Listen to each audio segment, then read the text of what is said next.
ನಮಸ್ಕಾರ ಸ್ನೇಹಿತರೆ, ನಮ್ಮ ನಂಬಿಕೆಗೆ ಸ್ವಾಗತ ಸುಸ್ವಾಗತ. ಸ್ನೇಹಿತರೆ, ನಮ್ಮನ್ನ ಬಿಟ್ಟು ಅಗಲಿದ ನಮ್ಮವರು ಎಲ್ಲಿರ್ತಾರೆ? ಅಲ್ಲೊಂದು ಲೋಕವಿದೆ, ಅದೇ ಪಿತೃಲೋಕ. ಅಲ್ಲಿ ಅವರು ನೆಲೆಸಿರ್ತಾರೆ. ಪಿತೃಪಕ್ಷದ ಸಮಯದಲ್ಲಿ ಜನರು ತಮ್ಮ ಪೂರ್ವಜರ ಆತ್ಮಗಳಿಗೆ ಶಾಂತಿ ನೀಡೋಕೆ ಬಯಸ್ತಾರೆ. ಅವರ ಆಶೀರ್ವಾದಕ್ಕಾಗಿ ವಿಶೇಷ ಪೂಜೆಯನ್ನು ಮಾಡ್ತಾರೆ. ಹಾಗಿದ್ರೆ ಪೂರ್ವಜರು ಯಾಕೆ ಅಲ್ಲಿ ವಾಸಿಸ್ತಾರೆ ಮತ್ತು ಪಿತೃಲೋಕಕ್ಕೆ ಅವರು ಹೇಗೆ ಹೋಗ್ತಾರೆ? ಅದು ಆತ್ಮಗಳ ಕೊನೆ ನಿಲ್ದಾಣವ? ಆ ಲೋಕದಲ್ಲಿ ಏನೆಲ್ಲ ಇರುತ್ತೆ ಅನ್ನೋದನ್ನ ಈ ಸಂಚಿಕೆಯಲ್ಲಿ ಹೇಳ್ತಾ ಹೋಗ್ತೀನಿ. ಈಗಾಗಲೇ ಪಿತೃಲೋಕದ ಕುರಿತಾದ ಕೆಲವೊಂದಷ್ಟು ಇಂಟ್ರೆಸ್ಟಿಂಗ್ ಆಗಿರುವಂತಹ ವಿಚಾರವನ್ನ ವಿಡಿಯೋ ಮಾಡಿದ್ದೇನೆ. ಈ ವಿಡಿಯೋದ ಕೊನೆಯಲ್ಲಿ ಅದರ ಲಿಂಕ್ ಕೂಡ ಅಟ್ಯಾಚ್ ಆಗಿದೆ. ದಯವಿಟ್ಟು ಯಾರು ನೋಡಿಲ್ವೋ ಒಮ್ಮೆ ವೀಕ್ಷಿಸಿ. ಸ್ನೇಹಿತರೆ, ಭೂಮಿಯ ಮೇಲೆ ಜನ್ಮ ತಳೆದ ಪ್ರತಿಯೊಬ್ಬರೂ ಒಂದಲ್ಲ ಒಂದು ದಿನ ಸಾವಿನ ಮನೆ ಸೇರಲೇಬೇಕು. ಅಂದ್ರೆ ಈ ಭೂಲೋಕವನ್ನ ಬಿಟ್ಟು ಹೋಗಲೇಬೇಕು. ಆದ್ರೆ ಹೀಗೆ ಹೋದವರು ಎಲ್ಲಿಗೆ ಹೋಗ್ತಾರೆ ಅನ್ನೋದು ಮಾತ್ರ ಇವತ್ತಿಗೂ ನಿಗೂಢ. ಯಾಕಂದ್ರೆ ಅಲ್ಲಿಂದ ಮರಳಿ ಬಂದು ಅದರ ಬಗ್ಗೆ ಹೇಳಿದವರು ಯಾರೂ ಇಲ್ಲ. ಆದ್ರೂ ಅಲ್ಲೊಂದು ಲೋಕವಿದೆ.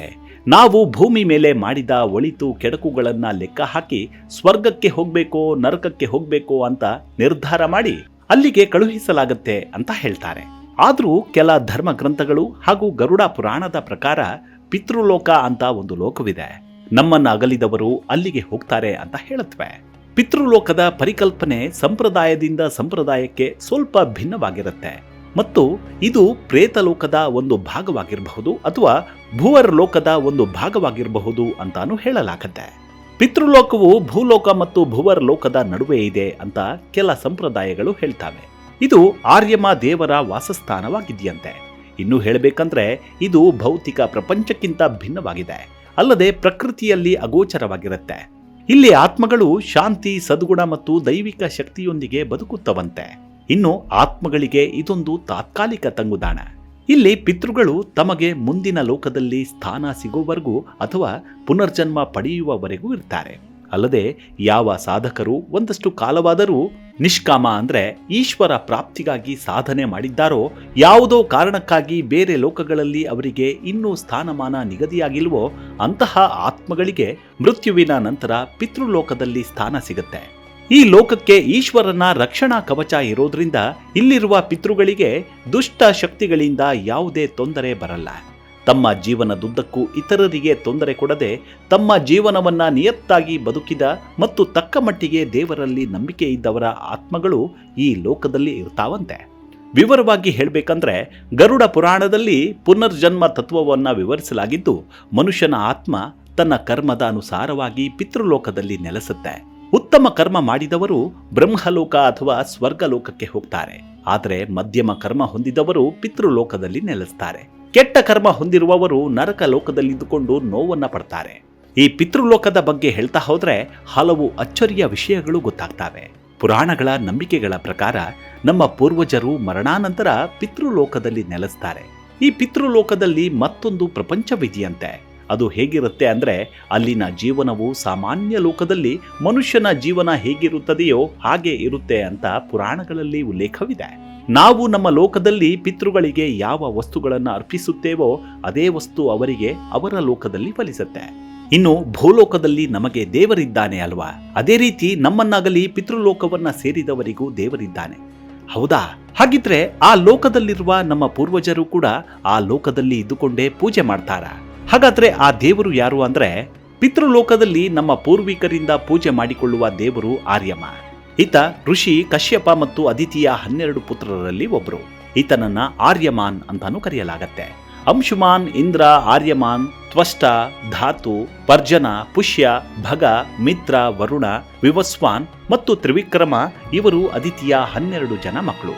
ಆರ್ಯಮಾನ್ ಅಥವಾ ಆರ್ಯಮ ಅದಿತಿಯ 3ನೇ ಮಗ ಮತ್ತು ಈತನೇ ಪೂರ್ವಜರ ದೇವರು. ಆಕಾಶದಲ್ಲಿ ಕ್ಷೀರಪಥವು ಅವರ ಮಾರ್ಗದ ಸೂಚಕವಾಗಿದೆ. ಸೂರ್ಯನಿಗೆ ಸಂಬಂಧಿಸಿದ ಈ ದೇವತೆಗಳು ಬೆಳಗ್ಗೆ ಮತ್ತು ರಾತ್ರಿಯ ಚಕ್ರದ ಮೇಲೆ ಅಧಿಕಾರವನ್ನು ಹೊಂದಿರುತ್ತಾರೆ. ಆರ್ಯಮಾನನು ಚಂದ್ರಮಂಡಲದಲ್ಲಿ ನೆಲೆಗೊಂಡಿರುವ ಪೂರ್ವಜರ ಪ್ರಪಂಚದ ಎಲ್ಲಾ ಪೂರ್ವಜರ ಅಧಿಪತಿಯಾಗಿ ನೇಮಕಗೊಂಡಿದ್ದಾನೆ. ಯಾವ ಪೂರ್ವಜರು ಯಾವ ಕುಲ ಮತ್ತು ಕುಟುಂಬಕ್ಕೆ ಸೇರಿದವರು ಅನ್ನೋದು ಆರ್ಯಮಾನ್ಗೆ ಚೆನ್ನಾಗಿ ತಿಳಿದಿರುತ್ತಂತೆ. ಹಾಗಿದ್ರೆ ಈ ಪಿತೃಲೋಕಕ್ಕೆ ಪ್ರವೇಶ ಹೇಗೆ ಅನ್ನೋದು ಇಲ್ಲಿ ಪ್ರಶ್ನೆ. ಅದು ಹೇಗಂದ್ರೆ ಪಿತೃಲೋಕವನ್ನ ಯಾರು ನೇರವಾಗಿ ಭೌತಿಕವಾಗಿ ಪ್ರವೇಶ ಮಾಡಲು ಸಾಧ್ಯವಿಲ್ಲ. ಇಲ್ಲಿ ಪ್ರವೇಶವು ನಂಬಿಕೆ, ಭಕ್ತಿ ಮತ್ತು ಕರ್ಮಯೋಗದ ಮೂಲಕವಷ್ಟೇ ಪ್ರವೇಶ ಮಾಡಬಹುದಾಗಿದೆಯಂತೆ. ಪಿತೃಪಕ್ಷದಲ್ಲಿ ತರ್ಪಣ, ಶ್ರಾದ್ದ ಮತ್ತು ಪಿಂಡದಾನ ಮಾಡಿದಾಗ ನಾವು ಮಾಡಿದ ಕರ್ಮ ಪೂರ್ವಜರನ್ನ ತಲುಪುತ್ತೆ. ಇದು ಅವರಿಗೆ ಶಾಂತಿ, ತೃಪ್ತಿ ಮತ್ತು ಮೋಕ್ಷವನ್ನು ಉಂಟು ಮಾಡುತ್ತೆ. ಅಂದ್ರೆ ಪಿತೃಲೋಕ ಪ್ರವೇಶವು ಭಕ್ತರ ಪುಣ್ಯ ಕಾರ್ಯಗಳು ಮತ್ತು ಭಕ್ತಿಯಿಂದ ಮಾತ್ರ ಸಾಧ್ಯ. ಪುರಾಣಗಳ ಪ್ರಕಾರ ಪಿತೃಲೋಕಗಳನ್ನು ಮುಖ್ಯವಾಗಿ 2 ವರ್ಗಗಳಲ್ಲಿ ವಿಂಗಡಿಸಲಾಗಿದೆ. ಅದು ಹೇಗಂದ್ರೆ ದೈವಿಕ ಪಿತೃಗಳು ಮತ್ತು ಮಾನವ ಪಿತೃಗಳು. ಜೀವಿತಾವಧಿಯಲ್ಲಿ ಮನುಷ್ಯರು ಮಾಡಿದ ಕರ್ಮಕ್ಕನುಗುಣವಾಗಿ ಮರಣಾನಂತರ ಅವರಿಗೆ ಯಾವ ವಿಧಿಯನ್ನ ನೀಡಬೇಕೆಂದು ನಿರ್ಧರಿಸುವ ಗುಂಪಿನ ಹೆಸರು ದಿವ್ಯ ಪಿತ್ರ. ಈ ವರ್ಗದ ಮುಖ್ಯಸ್ಥ ಯಮರಾಜ. ಆರ್ಯಮಾನನನ್ನ ಪೂರ್ವಜರ ದೇವರು ಅಂತ ಪರಿಗಣಿಸಲಾದ್ರೆ ಯಮರಾಜನನ್ನ ನ್ಯಾಯಾಧೀಶ ಅಂತಾನೂ ಕರೆಯಲಾಗತ್ತೆ. ಇನ್ನು ಅಗ್ನೀಶ್ವ ದೇವರುಗಳ ಪ್ರತಿನಿಧಿ, ಸೋಮಸದ ಅಥವಾ ಸೋಂಪು ಸದಸ್ಯರ ಪ್ರತಿನಿಧಿ ಮತ್ತು ಬಹಿರ್ಪಾದರು ಗಂಧರ್ವರು, ರಾಕ್ಷಸರು, ಕಿನ್ನರರು, ಸುಪರ್ಣರು, ಸರ್ಪಗಳು, ಯಕ್ಷರ ಪ್ರತಿನಿಧಿಗಳು. ಇವರೆಲ್ಲ ಸೇರಿ ರೂಪುಗೊಂಡ ಸಮುದಾಯವೇ ಪಿತೃಲೋಕ.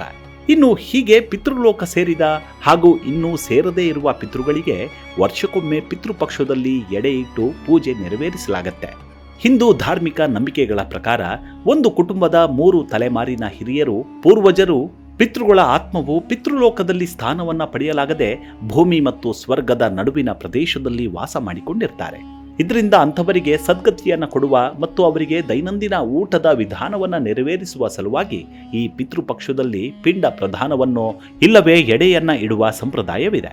ಇದರಿಂದ ಶ್ರಾದ್ದ ಮಾಡುವಾಗ ಶ್ರಾದ್ದ ತಂದೆಯದ್ದಾಗಿದ್ರೆ ಅಪ್ಪ, ತಾತ ಮತ್ತು ಮುತ್ತಾತ, ಇನ್ನು ತಾಯಿಯ ಶ್ರಾದ್ದವಾಗಿದ್ರೆ ತಾಯಿ, ಅಜ್ಜಿ ಮತ್ತು ಮುತ್ತಜ್ಜಿಯರು, ಹೀಗೆ 3 ತಲೆಮಾರಿನ ಪೂರ್ವಜರಿಗೆ ಪಿಂಡ ಪ್ರದಾನ ಮತ್ತು ತರ್ಪಣ ಕೊಡುವ ಸಂಪ್ರದಾಯ ನಡೆದುಕೊಂಡು ಬಂದಿದೆ.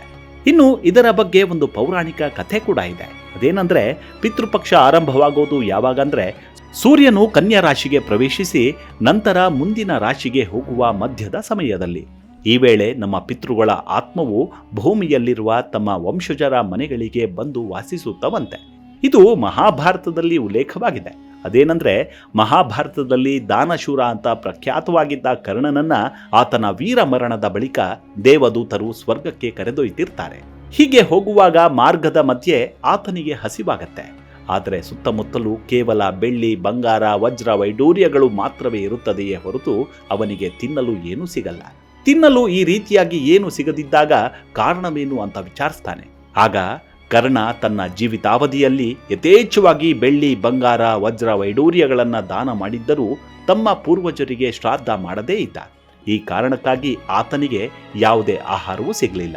ಹಾಗಾಗಿ ಈ ಲೋಪವನ್ನು ಸರಿಪಡಿಸುವ ಸಲುವಾಗಿ 3 ತಲೆಮಾರಿನ ಪೂರ್ವಜರನ್ನ ಆರಾಧಿಸಬೇಕಾಗಿದೆ. ಅವರಿಗೆ ಶ್ರದ್ಧೆಯಿಂದ ಶ್ರಾದ್ದ ಮಾಡುವ ಮೂಲಕ ಅವರಿಗಿಷ್ಟವಾದ ಭೋಜನವನ್ನ ಹಾಕಿ ಪಿತೃ ಋಣವನ್ನ ಈ ಪಿತೃಪಕ್ಷದಲ್ಲಿ ತೀರಿಸುವ ಸಂಪ್ರದಾಯ ರೂಢಿಗೆ ಬಂದಿದೆ. ಇದರೊಂದಿಗೆ ಪೌರಾಣಿಕ ಗ್ರಂಥಗಳಲ್ಲಿ ಕಾಗೆಗಳು ಪಿತೃಲೋಕದಲ್ಲಿ ವಾಸಿಸೋ ಪ್ರಾಣಿಗಳೆಂದು ಹೇಳಲಾಗಿದೆ. ಪಿತೃಪಕ್ಷದ ಸಂದರ್ಭದಲ್ಲಿ ಕಾಗೆಗಳ ಮೂಲಕ ಪೂರ್ವಜರಿಗೆ ಆಹಾರ ಅರ್ಪಿಸೋದ್ರಿಂದ ಅವರ ಆತ್ಮ ಸಂತೃಪ್ತಗೊಳ್ಳುತ್ತೆ ಅನ್ನೋ ನಂಬಿಕೆ ಇದೆ. ವಿಶೇಷವಾಗಿ ಬ್ರಾಹ್ಮಿ ಮುಹೂರ್ತದಲ್ಲಿ ಏಳುವ ಕಾಗೆಗಳು ಆಧ್ಯಾತ್ಮಿಕ ಶಕ್ತಿಯ ಸಂಕೇತ. ಈ ಸಮಯದಲ್ಲಿ ಕಾಗೆಗಳು ಆಹಾರ ಸೇವಿಸುತ್ತವೆ ಅಂತ ಪರಿಗಣಿಸಲಾಗುತ್ತೆ. ನಮ್ಮ ಪೂರ್ವಜರನ್ನ ಗೌರವಿಸುವುದು ಮತ್ತು ಅವರಿಗೆ ತರ್ಪಣ ಹಾಗೂ ಪಿಂಡದಾನ ಮಾಡುವುದು ಭಾರತೀಯ ಸಂಸ್ಕೃತಿ ಮತ್ತು ಧರ್ಮದ ಪ್ರಮುಖ ಭಾಗವಾಗಿದೆ. ಪಿತೃಪಕ್ಷದ ಸಮಯದಲ್ಲಿ ಜನರು ತಮ್ಮ ಪೂರ್ವಜರ ಆತ್ಮಗಳ ಶಾಂತಿ ಮತ್ತು ಅವರ ಆಶೀರ್ವಾದಕ್ಕಾಗಿ ವಿಶೇಷ ಪೂಜೆಯನ್ನ ಮಾಡ್ತಾರೆ. ಮರಣ ಹೊಂದಿದ ಪಿತೃಗಳು ಪಿತೃಲೋಕದಲ್ಲಿ ಇರ್ತಾರೆ. ಅವರ ಆತ್ಮಕ್ಕೆ ಶಾಂತಿ ಸಿಗಲಿ ಅಂತ ಪಿತೃಪಕ್ಷದಲ್ಲಿ ಶ್ರಾದ್ದ ಮಾಡಲಾಗತ್ತೆ. ಪಿತೃಪಕ್ಷದಲ್ಲಿ ಶ್ರಾದ್ದ ಮಾಡೋದರಿಂದ ಪಿತೃಗಳ ಆತ್ಮಕ್ಕೆ ಶಾಂತಿ ದೊರೆತು ಪಿತೃಲೋಕದಲ್ಲಿ ಅವರು ಉತ್ತಮ ಜೀವನವನ್ನು ನಡೆಸ್ತಾರೆ ಅನ್ನೋದು ನಮ್ಮೆಲ್ಲರ ನಂಬಿಕೆ. ಸರ್ವರಿಗೂ ಸನ್ಮಂಗಳ ಉಂಟಾಗಲಿ. ಮುಂದಿನ ಸಂಚಿಕೆಯಲ್ಲಿ ಮತ್ತೆ ಸಿಗೋಣ. ಅಲ್ಲಿವರೆಗೂ ನಿಮ್ಮ ಆರೋಗ್ಯದ ಕಡೆ ಗಮನವಿರಲಿ. Take care. ನಮಸ್ಕಾರ.